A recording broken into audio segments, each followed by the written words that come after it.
Imagine walking into a store where walls are lined with thousands of movies, the smell of popcorn in the air, kids running down the aisles searching for their favorite cartoon tapes, parents browsing the new releases shelf, hoping to snag the latest hit before it's sold out.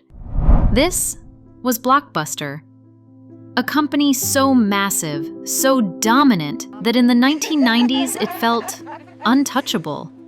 At its peak, Blockbuster had more than 9,000 stores worldwide, serving millions every single weekend.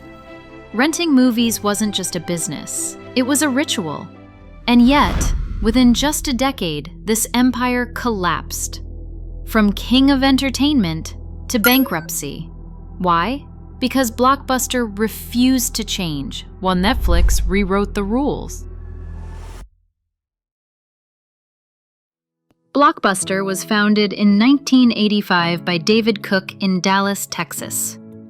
At the time, renting VHS tapes was booming, but most video rental shops were small and unorganized. Cook had a different idea: make video rentals big, bright, and family-friendly. Unlike dingy mom-and-pop stores, Blockbuster had well-lit aisles, organized categories, and thousands of titles under one roof. Customers loved it. Investors loved it even more. By the late 80s, Blockbuster expanded aggressively, acquiring competitors and opening stores across the US. In 1994, media giant Viacom bought Blockbuster for $8.4 billion, a sign of just how powerful the brand had become. But Blockbuster wasn't just renting movies, they were shaping American culture. Friday nights became Blockbuster nights. Families, friends, couples, everyone went to Blockbuster.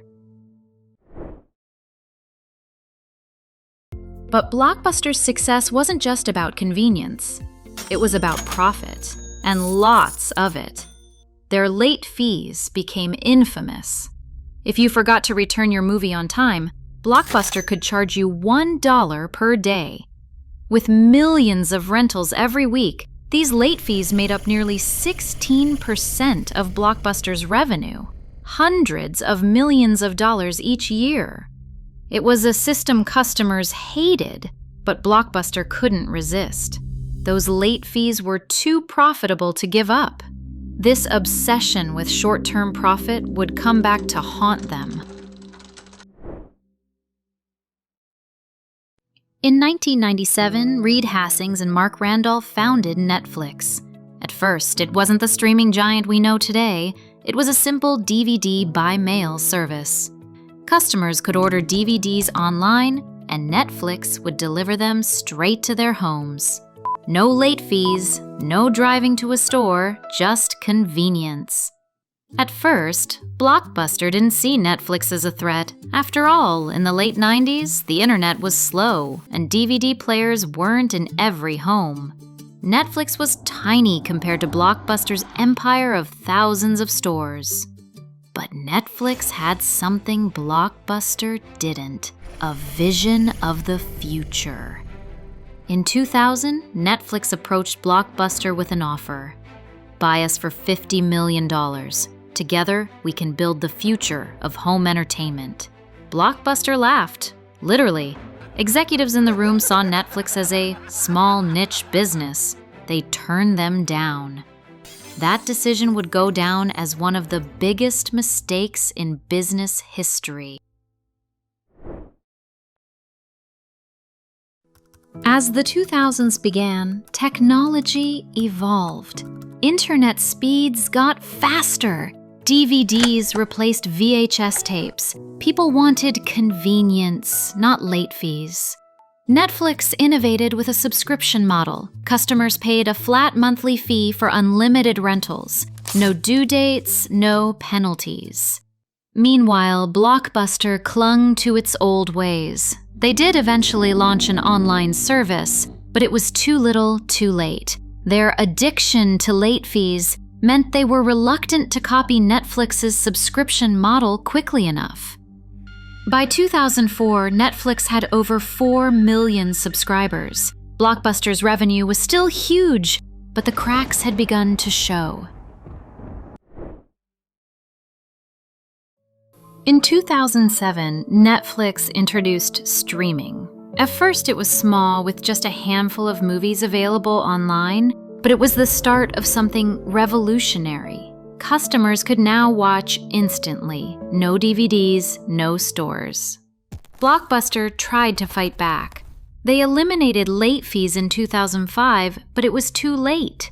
Customers had already shifted their loyalty. Meanwhile, Blockbuster was drowning in debt. Years of expansion and acquisitions left them with billions owed to creditors. By the time they launched Blockbuster On Demand to compete with Netflix, the world had already moved on. In 2010, Blockbuster filed for bankruptcy. From over 9,000 stores, the chain dwindled to just a handful. Today, only one Blockbuster store remains, in Bend, Oregon, more of a tourist attraction than a business. So, what can we learn from Blockbuster's rise and fall? Number 1. Adapt or die. Technology changes fast. Netflix saw the future. Blockbuster ignored it. Number 2. Don't get addicted to short-term profit. Late fees made Blockbuster rich, but blinded them to long-term innovation. Number 3. Never underestimate small competitors. Netflix looked tiny and insignificant in 2000. 10 years later, they destroyed Blockbuster. Blockbuster's story isn't just about movies. It's about business. It's about arrogance. And it's about what happens when leaders refuse to evolve. So the next time you stream your favorite show on Netflix, remember, it all started because one giant refused to change, and a tiny startup dared to dream bigger.